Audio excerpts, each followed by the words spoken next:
গোয়েন্দা সূত্রে জানা যায়, সাগর পথে মালয়েশিয়া পাচারের উদ্দেশ্যে নারী ও শিশুসহ বিপুল সংখ্যক ব্যক্তি টেকনাফের বাহারছড়া সমুদ্র এলাকায় অবস্থান করছে। প্রাপ্ত তথ্যের ভিত্তিতে গত ১৯ ফেব্রুয়ারি ২০২৬ তারিখ বৃহস্পতিবার রাত ১০টায় কোস্টগার্ড আউটপোস্ট বাহারছড়া, শাহপুরী ও স্টেশন টেকনাফ কর্তৃক উক্ত এলাকায় একটি বিশেষ অভিযান পরিচালনা করা হয়।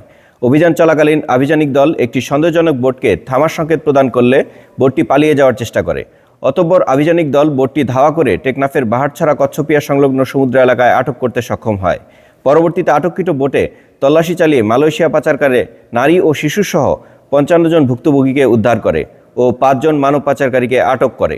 উদ্ধারকারীদের জিজ্ঞাসাবাদে জানা যায়, কয়েকটি সংঘবদ্ধ পাচারকারী চক্র বিদেশে উন্নত জীবনযাপনের স্বপ্ন, উচ্চ বেতনের চাকরি, অল্প খরচে বিদেশে যাত্রার প্রলোভন দেখিয়ে টেকনাফ সহ দেশের বিভিন্ন এলাকা থেকে বাংলাদেশি ও রোহিঙ্গাদের মালয়েশিয়া গমনে উদ্বুদ্ধ করে সাগর পথে পাচারের পরিকল্পনা করেছিল। উদ্ধারকৃত ব্যক্তি ও আটককৃত মানব পাচারকারীদের পরবর্তী আইনানুগ কার্যক্রম প্রক্রিয়াধীন রয়েছে। মানব পাচার প্রতিরোধে বাংলাদেশ কোস্টগার্ড ভবিষ্যতেও এ ধরনের অভিযান অব্যাহত রাখবে।